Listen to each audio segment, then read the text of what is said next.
Business, we have item B, which is ordinance 342.24.1P to amend zoning regulations for grading and driveway permits. Has everyone had a chance to look through the ordinance and review it? This is a document that Ken provided for us for our review. I'm sorry, Doug.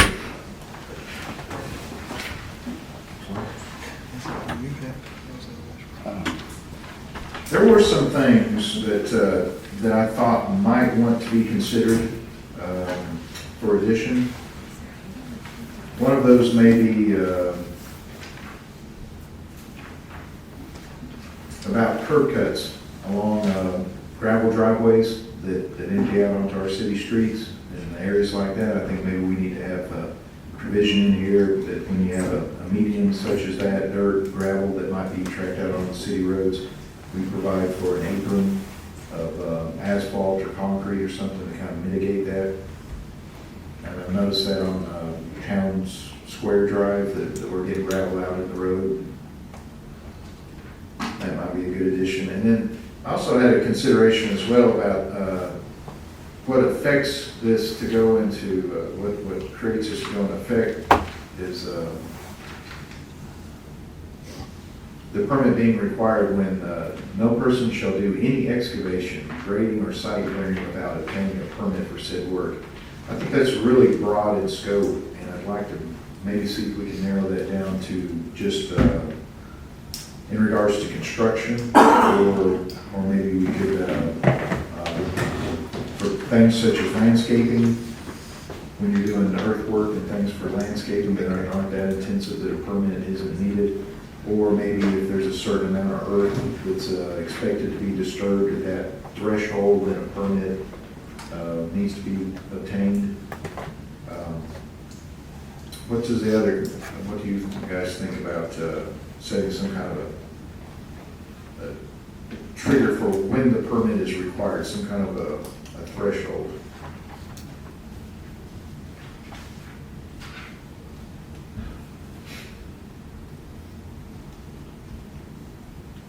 Okay, well, seems like that's not much of a concern. Mike, I'm on pause to come up with something for you, but I do agree with the curb cuts. Yeah. We need to have a physical description of what they should look like, Mhm. so we can avoid having what's done on there by the post office, Mhm. where the concrete was cut, thrown in the yard, and that was it. That was just wrong. Well, we do need to have standards, especially on the city streets that are curved. The curbs do need to be, integrated into the driveways, I believe. That's under the cuts part of the ordinance where it says, recommended by and certified by a registered licensed engineer. If you're gonna cut a curb, I would require some kind of letter from an engineer saying, this is what it's gonna look like when you're done. So we would hold them accountable to somebody else's, recommendation. It's number 9 under Yeah, cuts. I'm reading this, I'll read it out loud so everyone can hear it. Number 9, cuts. The slope of cut surfaces shall be no steeper than is safe for the intended use, and under no circumstances shall cut slopes be any steeper than 2 horizontals to 1 vertical, unless otherwise recommended and certified by a registered licensed engineer. Further, cut areas shall be subject to the provisions of this code. Okay, so that's just the initial cut of the earth and the steepness of the driveway as it approaches the roadway. Yes. In that regard, okay. Yeah. As far as the medians and stuff go, I mean, I don't know that we have any areas that would require a median when the curb is cut. Yeah. Well, what I was referring to was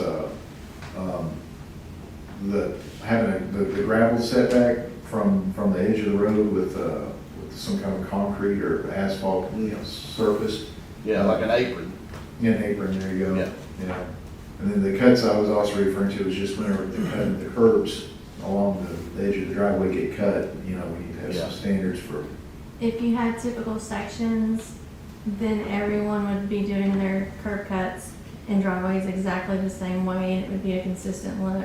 When Which is you're what- talking about the apron, you can maybe make it to where, you'd have an apron similar to if you had a sidewalk. Exactly. You could pour that concrete apron and then have your normal driveway go back over Yeah, there. yeah. Yeah, the curb cut would be, 2 horizontals versus 1 vertical. That would be the standard there for all of them. As far as the apron goes, the city of Maryville has an ordinance in place. All of their driveways have to be 21 feet, and they have a plan. But that doesn't really work for us because we have so much diversity. And, I don't know how we could, as long as there wasn't any stormwater issues or any kind of, washing problem, I think all of that would be something that I would inspect and approve. And again, we would fall back on the engineered letter. If it was gonna be a curb cut, I could recommend an engineered letter, and then we would go off of their approval for the apron requirement. Okay. If there was an area that needed it or required it, the engineer would provide us with that. Okay. I didn't hear that, but if we could have it rewritten and resubmitted number 9, that might not be a bad idea. What I remembered on this, we were asked for comments on this by a specific date in time, and I wrote up my comments and submitted them. I don't know whether anybody's seen them or not. Not a lot of meaning to all of it, but I did read over it and write down what my thoughts were, so anybody who wanted to read it, who saw it, could actually think about it, and in advance of some discussion, we would have that so that we could talk about it. But I wondered in a question on items number 8 and number 17, where the fees went with regards to work permit. Fees are not a great deal of money, but where do those fees go to? We get the fees, is that general fund money? Okay. I thought that $100 is a set fee for the excavation and fill and grading. Might be too large for some projects, but it could be larger for others, and we might want to consider something in addition to a set fee of $100. So that could go either way. I don't know if that's been standard for a long, long time and something that you want to keep, or whether that might be something that we might want to think about. Next item I had was with regards to the protection plan for the vegetative areas. I thought that was a really good idea. And I made a comment. I don't think we can necessarily do anything about the power company. And the tree trimmers, as the utilities are protecting what's very important to us with regards to electric service, but if they could at least let us know with a plan as to when, they may already be doing this, with a plan as to when they're going to take that kind of activity, that would be very helpful as well. I think just for purposes, so we'll know in advance of that activity. Yeah, I really like your idea about the sliding fee, because if it's a cut for just a residential driveway, maybe consider that differently than a commercial, so. That's good. I read over the draft of the ordinance. I think it's pretty good. In fact, I think it's really good. It really fits a need that the city has. This has come up over the course of the last year. We've had residents write in. I've had residents write in to me and say, I noticed the curb has been cut. There's a new driveway appearing somewhere in town. And I think it fills a need. It also came up at a workshop. So I think, Mr. Blair has really sort of championed this. And I think it's in pretty good shape the way it is. If we want to make some additional modifications tonight, I think that would be just fine. But I wouldn't want to see it continually delayed, because the other thing that this will help us with is this becomes a coordination mechanism with TDOT. Right now, we don't have a coordination mechanism with TDOT. TDOT is working a little bit in a silo. It's not their fault. but when they get a request for a connection to the road, they analyze it, look at it, and move it forward, potentially. My understanding is that if we have a rule on the books regarding these connections, then they would take that into consideration and would want to know what the city's thoughts are on it as they're considering any application that's made to TDOT. So every month that we delay in putting something in place, we are not really fair to the people that need to make connections and do things. We need to put this process in place. So I don't want perfection to be the enemy of the good tonight. I'd really like to see this move forward, and if we have some good suggestions, let's get them in there. We can, advance it, I think, with those suggestions. There are not so many that we couldn't deal with them here tonight. I didn't mean to give the idea that it wasn't good. I think it's very good. What I have here drawn up, almost editorial type items, but things that seem pointed as I read through it. And I wanted to make a note because we were asked for that, and I thought I'll drop something down. Very good points. So as I see it, the items that were kind of raised tonight, that maybe a sliding fee instead of the $100 fee, consideration for that. And then what triggers the need of the permit? Landscaping, construction, the bound material removed? In that regard, do you want to consider Anything going over 1 cubic yard, 1 cubic yard? 1 cubic yard minimum, Okay. something like that. I mean, that's a wheelbarrow.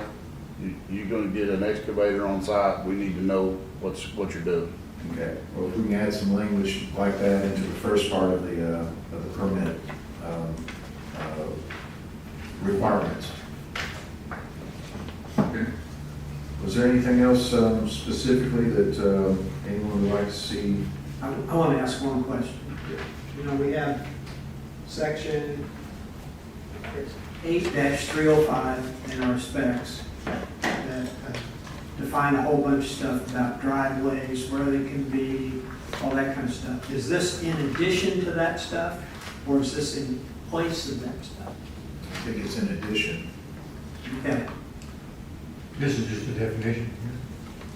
I don't think we wanna change any, we don't wanna change any of our stuff that we already have in place. We want this to be in a working document that's in hand with what we already have. Okay.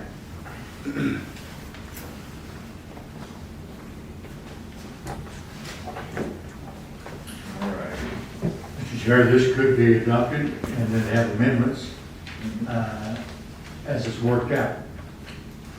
With the sliding, with the 2 or 3, but it could be adopted and then work with amendments on it. We could make those changes tonight if we wanted to. Sliding scale, $1 to $500, 1 cubic yard. Yep. One of the things that I'm reminded of is when we put new ordinances in place, we did this with the special event permit. We put it in place, we get it as good as we can, but then we go back and revisit it. And so after about a year, we went back and we revisited the special event. We might have to go back again and revisit our ordinances. But, we need to make sure that they work for Townsend, and so that we always have that opportunity to go back and look at them again after we put them in place and see how they work. That is true, and of course, this is just a recommendation for an ordinance to go to the council for their consideration. So at that time, they can make any changes to the language that they see fit. The suggestions that we have created tonight can be put in for their final review. This is eliminate people showing up and putting the septic tank in down here by the river and nobody knows what's happening. I mean, if Don's out there with his tractor spreading rocks, we're not gonna go, hey, Don, where's your permit? We're gonna be reasonable with it. Okay, so with the addition of the requirement of the grading and excavation or site clearing to be greater than 1 cubic yard, and with the consideration of the city council to maybe consider a sliding fee scale of What did you suggest? $100 to $500. $100 to $500? I would entertain a motion to recommend ordinance 342-24-1P to the city council for their consideration. I'll move Second. Okay, I have a motion and a second. Any further discussion? Those in favor? Aye. Those opposed? Motion passed unanimously. That's up to city council's review. All right. Moving on to business item C, the B3 workshop update, windshield survey mapping proposed and underway. Several weeks ago at the B3 workshop that the planning commission had with the city council, it was suggested that we do a survey of all potential parcels in the city that look as though they would be favorable for rezoning from B1 to B2 or B3 based on its current use and location as to how they're being used and how they might be used in the future. Based on that, let's see, Bill and Ted and I went out with a map provided by Kim, and we noted all the parcels which we believe to be candidates for that rezoning. Did you bring the map with you this evening? I didn't bring the map with me this evening, but Okay. I have submitted the map to our GIS person to record it electronically. And then when that is done, then I'll bring that map to be shown to them. So I will follow up with her. Granted, she's our one GIS person, and she does it for 16 counties and 50 plus municipalities. So it's in the queue for her to get to it. But I also don't want to breathe down the neck to get it done. But it was a very interesting survey. We identified quite a few properties that would be good for rezoning, many of which were like along the old highway section, around where Strawberry Patch is, the section going along Old 73, back behind the East Cuisine Cafe. A lot of those looked as though they would be, well, there was already residences already established there, and they are zoned B1. And in keeping with our zoning, B2 would be the recommended change in that area. Interestingly, there was one R1, I believe the Kate's Cove Landing, which is actually a multifamily building, which we may choose to change from R1 to R2. There was a few that looked like the B1s that could be changed to the B3 designation, those being campgrounds that were in the upper end. And there's one section, Kim, that we're going to have a lot better, closer look at, and it's in the Riverstone restaurant area at the upper end.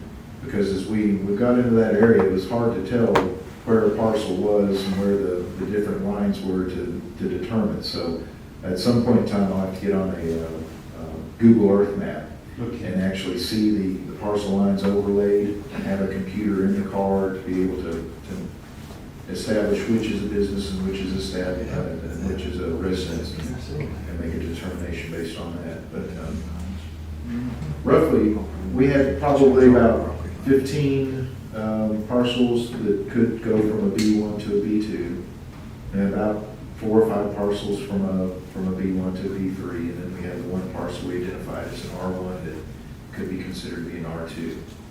So, are there any questions? Because you have determined the lot usage for each lot, and you colored it in on an existing land use map. The GIS supply. Did you note structures? Have you included structures on that? No, we just used the existing large city map.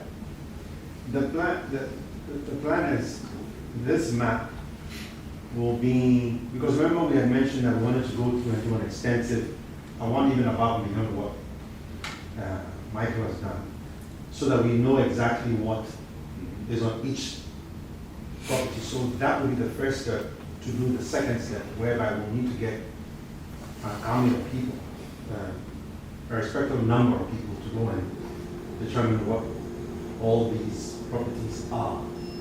And so, to the extent that we can augment that first map is what I'm hoping we can get that. But I do not want to, I want to get that map first, and then we work with that.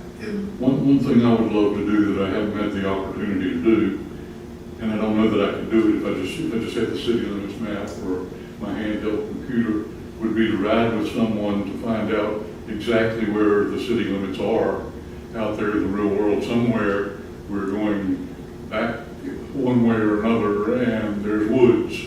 Somewhere in that woods, not surveyed or not shown on the ground, the city limits stop. I'd love to get out there with somebody and see where that is. Yes, but also, if I may, also make sure you guys understand that the GIS person does not indicate anything on the map for which there's no paperwork to back it up.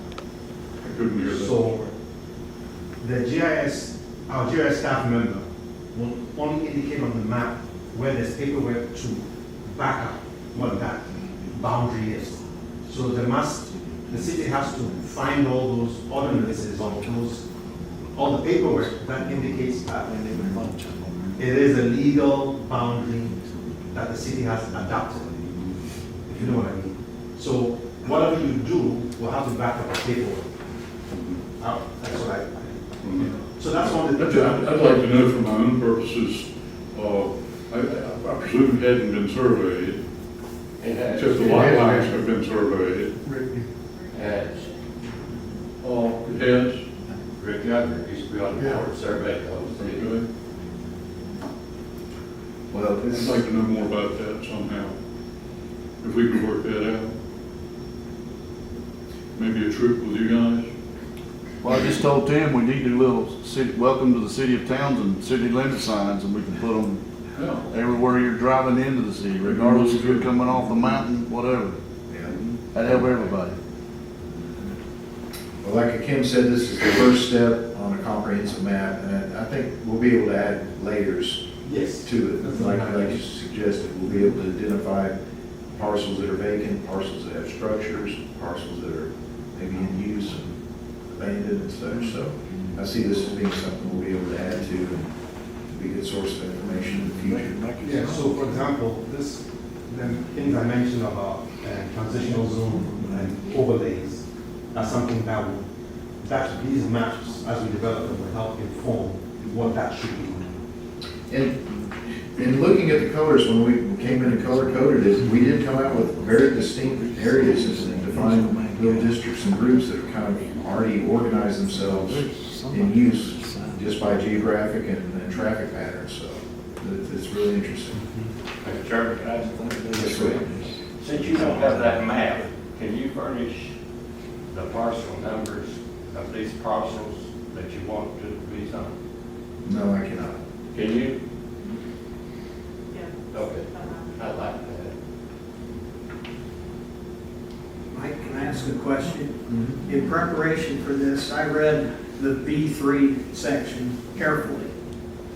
And to make something a B3 property, it says that the request by the applicant to rezone in this district is a unilateral agreement between the legislative body and the property owner for the specific purpose use that's established following the rezoning. To me, that says, if I want to rezone my property to B3, I have to tell you exactly what I'm going to do, and somehow that's got to be documented somewhere that I can't do something else, like build a big box store, which is allowed under A, which seems ridiculous, but anyway. In A, it says you can have a construction equipment, sales, shopping centers, and big box stores conducting retail business on the B3. Which is a high intensity use, Yeah. which is the B3 designation. Yeah. So what's your question? Well, first of all, the unilateral agreement. I don't understand specifically what we mean I can think of one thing, you might think of something else. I think that needs to be clear. And second of all, I can't believe we ever put big box store in there because it could mean a Home Depot. And I don't think the citizens want something like that, so I'm really surprised we have that in here.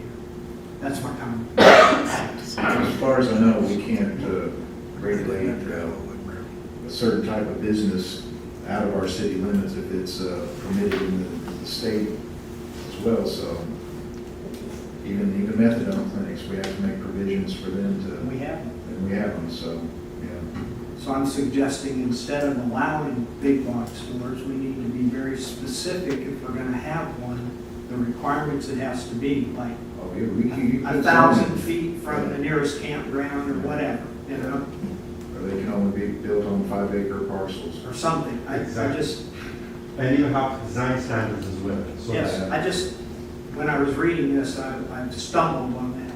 Yeah, I agree. There's some things that can be tightened up there. Thank you.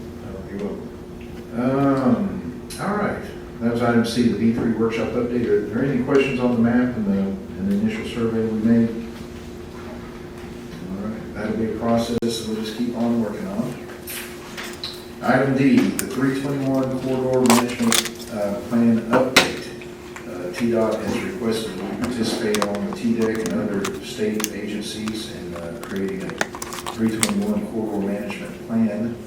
Kim, have you been in contact with them? Well, I have been in informal contact with them over the past several months.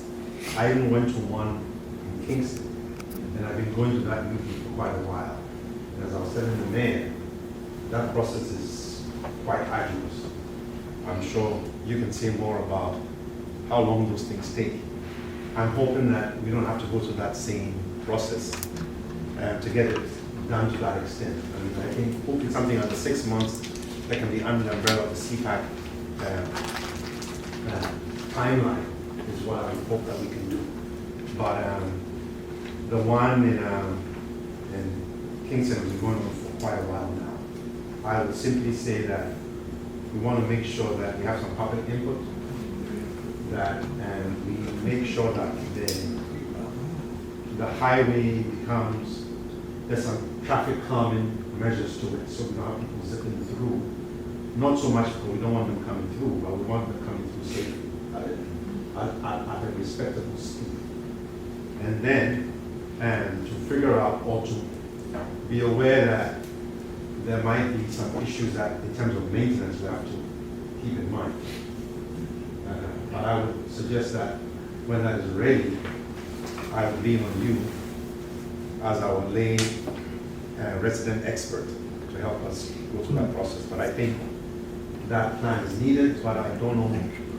And because the one that Kingston is doing, they got a grant for it. And I don't know what that grant then will require in terms of 10,000 steps to follow or not. So that's what I have to find out. Thanks to Kim. Can you tell us just generally what is a corridor management plan? We had a question come up earlier about whether we'd ever done one before, so I expect that it's been out there for a while.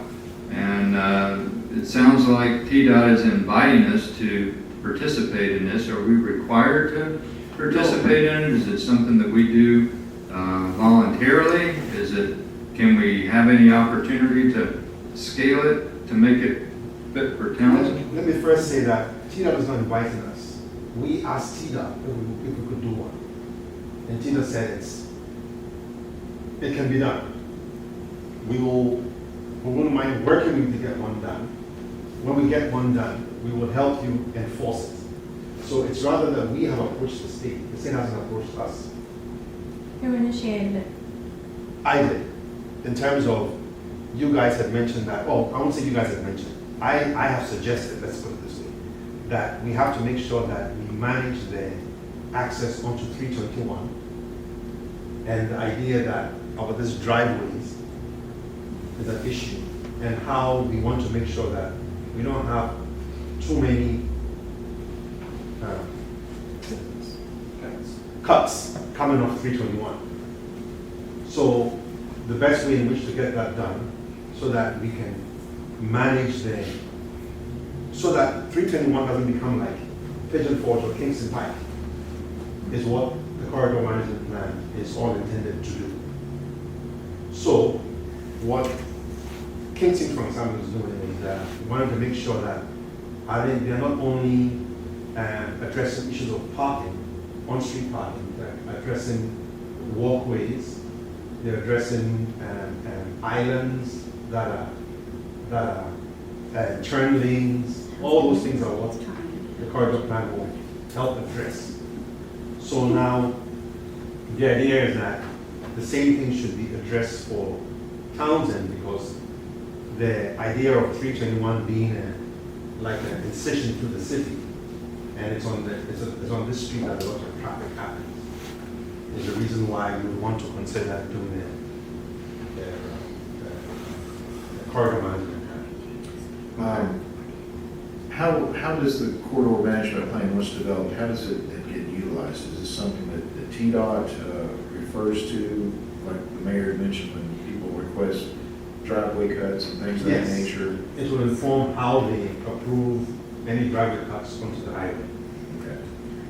So if we came together and we were adamant that we didn't want to have a lot of driveways and end up like, Yes. like Alcoa Motor Mile, then they could come in and say, well, we're actually going to have these, what do they call the lanes on the outside of the roadway, Frontage roads. Frontage roads. frontage roads, Frontage roads, yeah. things of those nature. Okay. I've got the, was that it? I just had some more questions. Go ahead, please, I'm sorry. You mentioned the grant was applied for. What is the relative cost usually of these? I would have to find out. Another consulting firm is working with Kingston. I would, at some point, ask for that grant, how it was submitted, to see if Townsend wants to go into a grant process, or we simply want to figure out a more organic way we should get it done. But I would suggest that TDOT would want something that has engineering standards to it. So that's where I'm not sure to what extent they would consider a corridor management plan that they will accept and that they will help us enforce. Well, I have heard it said that by our residents, we are concerned about traffic and congestion, and we don't want to necessarily end up, like some situations on the other side of the mountain. I've heard Commissioner Rett talk about driveway connections, so I know this is something he's given some thought about as well. And I am concerned that if we're not coordinating with TDOT, so I think we took a step tonight that will help us to coordinate with TDOT, but I think what you're describing is something, a little more comprehensive or sophisticated. I'd like to learn a little bit more about it. It sounds like TDOT's not asking us.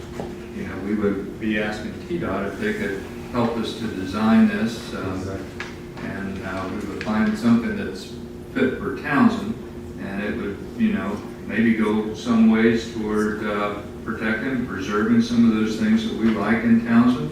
Walkability, bike access, being able to make sure that we can continue to enjoy all those things and do them safely. So, Well, I just had one.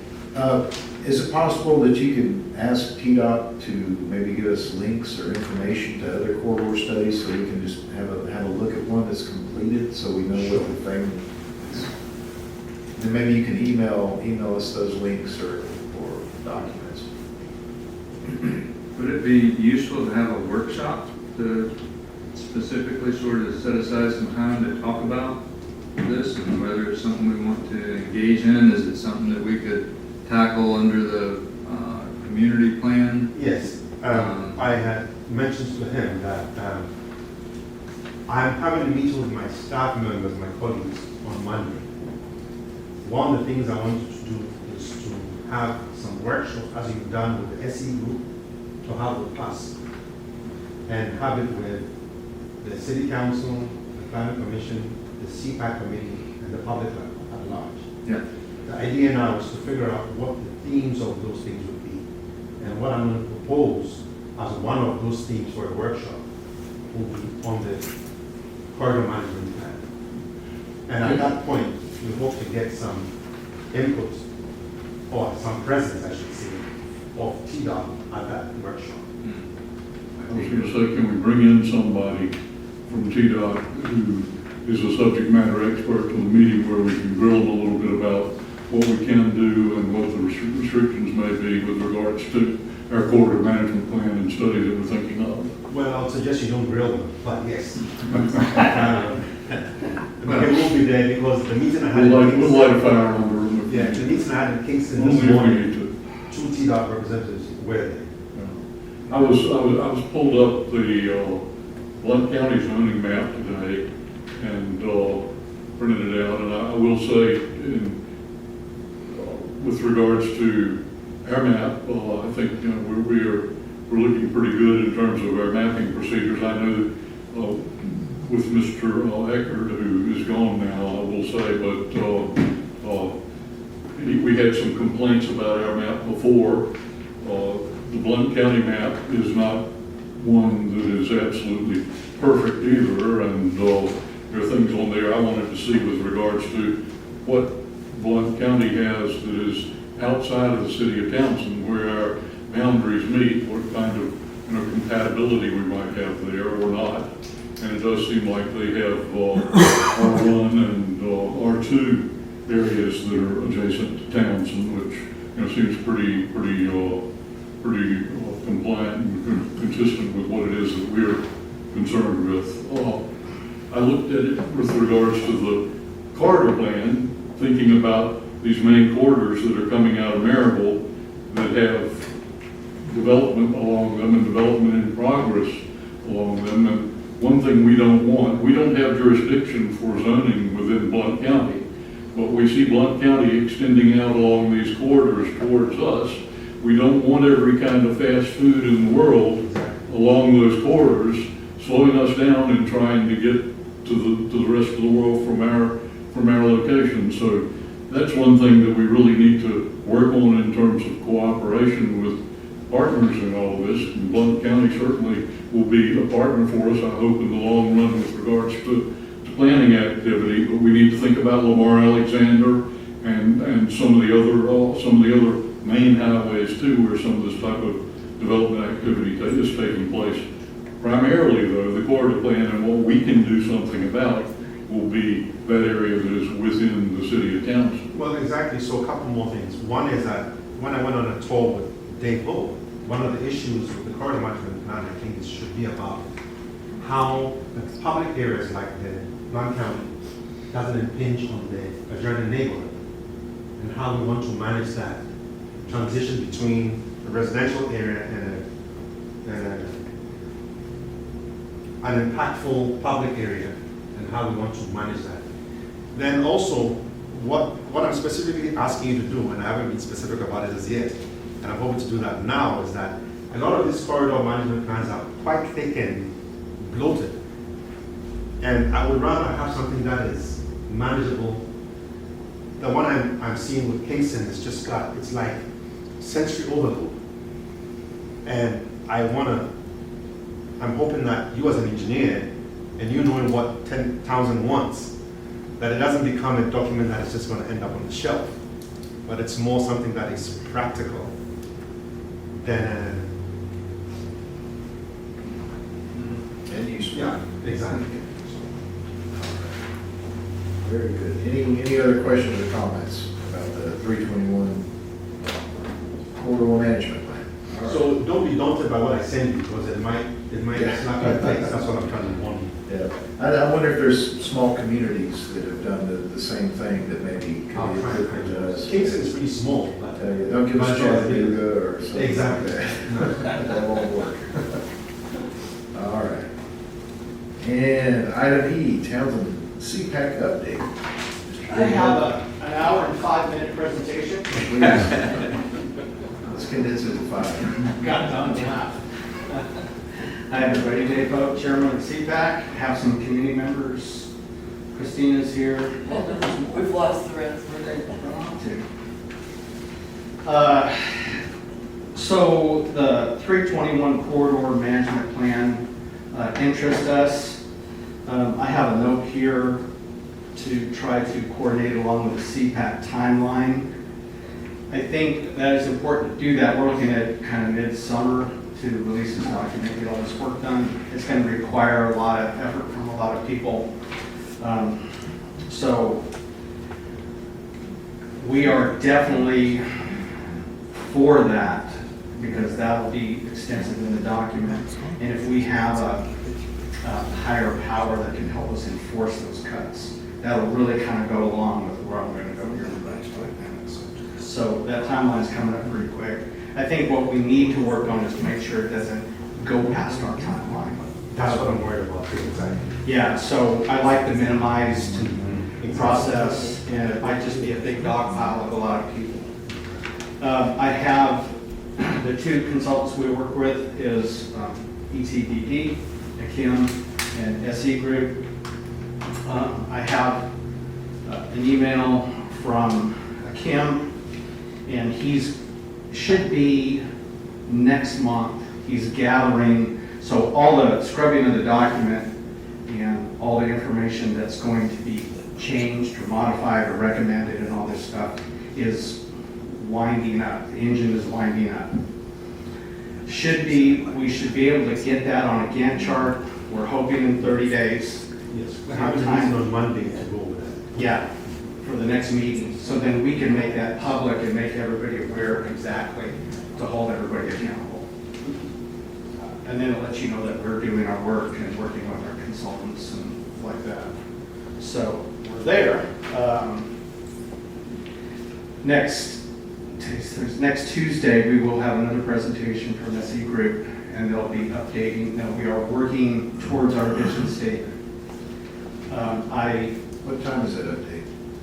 5 o'clock. Yeah. I will probably get the agenda out, hopefully here probably tomorrow, get that finalized and get it out. You have, we sent the Townsend open house summary to you. You should have that in your package, just FYI. There's some great bullet points. There was some content that I wanted to discuss that, based on time, I'll kind of skip and let you go through that. But we're finalized. Once we get out of that, we're very, very fortunate. SE Group has really kind of picked up the ball here, and they're really understanding, I wouldn't say the urgency, but the need to kind of keep on keeping on here. So we don't, like the mayor says, let's not roll this over another month or 2. Out of the initial online survey, the October 19th open house, and all the information that was taken out of the word cloud. We had, I think it was it last month maybe, during SE Group's presentation during our meeting, she presented a couple tiles on word cloud. And basically it was all the words and all the information that was coming in that's going to be the gist of our mission statement. With all that implies residences, city residences, 3788 tours, and people that come and go or own property and vacation here. So the vision elements are going to pertain to these couple handfuls of items. Preserve was a big word, and I'll give you the buzzword here, or the main word, preserve. The peace and serenity that defines Townsend, safeguarding our pristine landscapes, clean water, pure air, and dark night skies. Another word was protect. The nature habitats of the diverse flora and fauna that enrich our lives, ensure a balanced and thriving ecosystem for generations to come. Nurture, a close-knit community where residents feel a strong sense of belonging, connection, and support. Welcome visitors to share in the beauty and tranquility of Townsend, inviting them to experience the peaceful side of the Smokies, responsibly and respectively. Foster a vibrant local economy that supports homegrown businesses and provides opportunities for all to prosper. Embrace thoughtful and measured growth that enhances our community without compromising its character or natural resources. Create infrastructure and amenities that benefit both residences and visitors, promoting accessibility, walkability, bikeability, and access to outdoor recreation. And last but not least, to celebrate our rich cultural heritage, honoring the Cherokee European settlers who shaped Townsend's history, showcasing their stories through museums, trails, and interpretive displays. So these bullet points here are going to format, ultimately, our mission statement document. So this is where we're at right now. Should be next month, we should have that pretty well defined.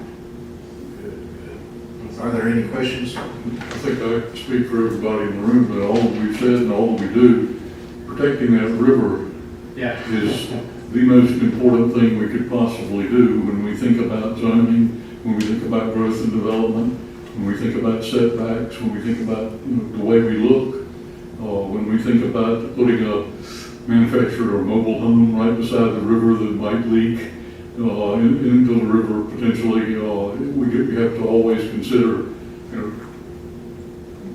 we have to always consider that. I mean, plain and simple, that really is what makes this place something. It's always special, but and it's a home of many colors, but that really does it. That makes it important. And with that said, I personally, as chairman of this committee, I'd like to commend all the people that come to the meeting, that get involved and have had input. This is truly a transparent committee. They are there not for their opinions, but they are there for the opinions and the comments from the people. And we are making sure that SE Group and ETDD are following with us in that process. So it's clear and transparent, and you can see by the outcome and the content right here where we're at today. I was there for the meeting, as were a number of other people here in the room, and it was very well done. And I think the ideas we were given a great opportunity to get our ideas across and written down and on paper for you guys to consider further. So I think that we should offer congratulations to you guys for a job well done with the meeting. Thank you. Kim? Yeah, I just want to clarify some of what they reported on. We are now working to develop the data, the social economic data. We started that. We are working to put it in a form that the general public can consume. So we met with the UT Data Center. I'm attending an event in Nashville about data. I'm working with one of our colleagues to develop those. So I've been meeting with him over a number of times to get the data and put it in a presentable form. Then once that is done, then we will have one workshop, as I mentioned, will be on the community plan, one will be on the data, one will be probably on the zoning ordinance and the land use plan, at least a minimum of those three, with the four different cohorts that I mentioned. So just to give a little more clarity, that's how so we're going to do that first before we do the data, before we do the document scrubbing, because the data will also help us figure out how to do the document scrubbing. And as I mentioned before, I'm hoping to scale down the land use plan and the zoning ordinance so that we don't have these big, huge documents but rather a tool that will be required to be revisited ever so often. So it's kept up to sign of the times kind of thing. Very good. Thank you for that explanation and clarification. It gives us a good roadmap. Thank you, Dave. We appreciate your report. All right. I don't believe we have anything under old business. And we have other business, local administrative items. Do we have anything to discuss under that? I don't believe so. Any status reports? Nope. All right. Well, we made it to 2 hours and 15 minutes. Motion to adjourn? Motion to adjourn. Second? Second, third, fourth. All in favor? Aye. We are adjourned. Thank you for coming. Mr. Chairman, your meetings are getting about as long as mine. It's still.